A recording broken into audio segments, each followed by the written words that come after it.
Le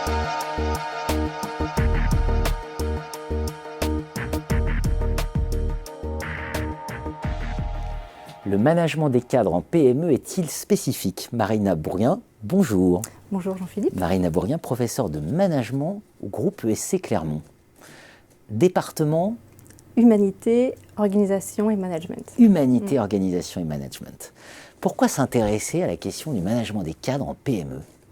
Alors, je pense que c'est une question aujourd'hui qui va devenir de plus en plus prégnante dans une économie de la connaissance où les PME ont toute leur place dans l'économie française et sans doute sont mises en avant pour leur agilité et leur faible niveau hiérarchique. Donc il y a un engouement aujourd'hui auprès des jeunes, mais de façon aussi plus, je dirais, académique. On s'intéresse depuis longtemps aux PME puisque c'est quand même d'abord la forme économique la plus répandue, que ce soit en France, 99% des entreprises, mais également dans le monde. Et elles emploient plus de la moitié des salariés en équivalent temps plein. Donc voilà, c'est une force économique qu'il ne faut pas négliger. Et qui est malheureusement souvent en recherche négligée. C'est vrai. C'est vrai que quand on pense cadre, on pense grande entreprise. Voilà. Et même nos étudiants, enfin les étudiants dans les écoles s'imaginent dans les grandes entreprises. Vous nous dites, regardons, attention. Voilà, en fait, la moitié, on a pu donc faire les calculs. La moitié des cadres en France aujourd'hui exercent dans une structure de moins de 250 salariés. Une structure donc, dont le total bilan est inférieur à 43 millions d'euros. Une structure indépendante financièrement. Et la nature en fait, de ces entreprises en font un microcosme particulier. C'est pour ça qu'on a sorti cet ouvrage, donc les mondes sociaux de la PME et de la TPE, puisque la PME n'est pas une grande entreprise à taille réduite. C'est une forme différente d'organisation du travail. Et là, vous nous dites, précisément dans cet ouvrage, il y a des mythes. Alors, il y a 5 mythes qu'on a recensés. Alors, le premier, donc, je viens d'en parler, donc, il y a effectivement de nombreux cadres qui exercent en PME. La moitié de la population de cotisants à GIRC aujourd'hui exerce en PME, c'est-à-dire 1,8 million de cadres. Et cette population a des profils très hétérogènes, contrairement aux cadres en grande entreprise. Le cadre en grande entreprise, il était important, ou il reste important pour la constitution du modèle, je dirais la constitution d'un... c'est une construction symbolique dominante, comme on a l'entrepreneur homme. Voilà, c'est une construction dominante. Et je crois que cette population cadre en PME reste invisible ou peu visible et il y aurait sûrement besoin de faire plus de recherches sur cet objet. Donc il y a beaucoup de cadres en PME. Oui. Et ils sont diplômés. Oui, alors absolument. Alors dans cette population très hétérogène, on a évalué, enfin on a pris les chiffres de ces règles génération et on s'est aperçu que 7 cadres jeunes débutants sur 10 sort avec un minimum d'un niveau M2. Donc c'est peut-être un peu à l'encontre des études qu'on avait au sein du GDR cadre de Bouffartigue qui mettaient en avant que les cadres en PME étaient plutôt moins diplômés et en fait accéder au statut cadre par l'expérience et la formation sur le tas. Donc ça, c'est quelque chose qui est important et je pense que ça montre aussi ce changement de PME qu'on appelle les PME cognitives, qui sont dans le cadre voilà, des PME très agiles du monde de la start-up qui font les choses plutôt par projet et moins orientées production. Bon.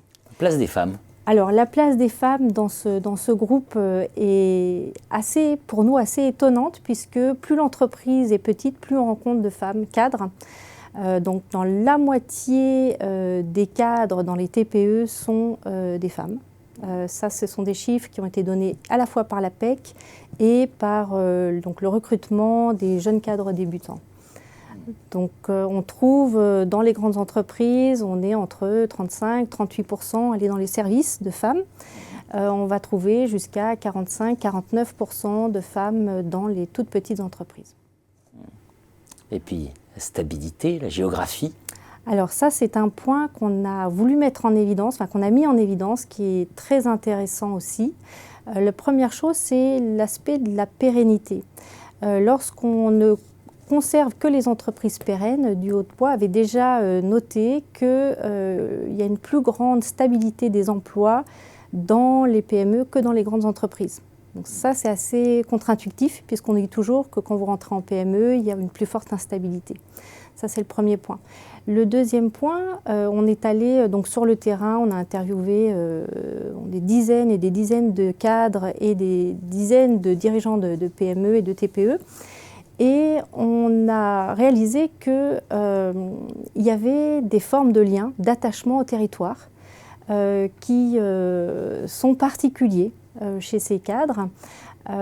Donc on en a dénombré 3, des attachements qui peuvent être identitaires, donc des personnes qui soit ont décidé de rester dans leur région et toute leur vie, hein, c'est des questions de valorisation aussi de la qualité de son parcours de vie. Donc ces personnes décident consciemment de faire leurs études et de rentrer sur des entreprises de leur territoire. On a trouvé également sur cet attachement au territoire des cadres de très grandes entreprises mondialisées qui revenaient dans leur territoire, donc des attaches identitaires également, et qui trouvaient donc toute leur place dans leur inflexion de carrière de venir rejoindre une PME. Donc ça, c'est le premier point. Un deuxième attachement est plus de niveau économique. Donc des personnes peut-être moins diplômées, alors on en trouve aussi, hein, on a dit 3 jeunes débutants PME sont peu diplômés, voire n'ont pas de diplôme. Donc ces personnes-là vont être mises très vite en responsabilité. En fait, les jeunes cadres débutants en PME, d'après de nouveau les enquêtes génération, sont beaucoup plus vite mis en situation de responsabilité, mais des toutes petites équipes, entre 1 et 5 personnes. Alors qu'un cadre qui rentre dans une grande entreprise, au bout de 3 ans, il est toujours en attente d'encadrer d'autres personnes. Donc ces jeunes peu diplômés, eux, ils ont surtout des contraintes de type économique. Pour eux, il faut que le recrutement se passe vite. Et on a vu ça dans nos entretiens, ces personnes-là ne peuvent pas attendre 6 mois, 8 mois, le processus d'une grande entreprise typique aujourd'hui. Et donc la petite entreprise, très rapidement, peut faire une proposition d'embauche, parfois directement à la fin de l'entretien. Et donc ces personnes-là trouvent aussi un avantage immédiat en fait, à démarrer à travailler tout de suite. Le troisième point qu'on a mis en avant, c'est la qualité du cadre de vie, donc l'environnement. L'essentiel des sièges sociaux, il est très condensé autour de l'Île-de-France et de Paris. Et c'est vrai qu'il y a d'autres modes de vie, peut-être plus humains, peut-être plus locaux, qui sont possibles, et donc d'autres trajectoires et d'autres parcours de vie qui sont possibles en PME. C'est ça le message cœur de cet ouvrage, les mondes sociaux des TPE et PME. Les mondes sociaux, c'est très joli, hein. Je ne dirais pas qu'il y a beaucoup de contributions à cet ouvrage. Ce collectif, il est monté depuis plus d'une trentaine d'années. Philippe Trouvé, qui était notre directeur de la recherche, l'avait initié. Le CEREC continue sur cette lancée. Enfin, il y a des personnes sur Montpellier aussi qui travaillent sur le sujet. Je dirais que les mondes sociaux, c'est parce que justement, il y a cette hétérogénéité qu'il faut aller explorer. Même d'ailleurs dans les types, les modes d'accès au statut cadre, on n'a pas évoqué, mais c'est un point aussi intéressant. Et je crois que effectivement la recherche la recherche ou les responsables politiques et les organismes de formation auraient beaucoup à apprendre et beaucoup à transmettre, à s'intéresser à la PME. Quand la recherche se réincarne, elle rend visible l'invisible. Oui. C'est ça. Merci beaucoup, Marina. Merci.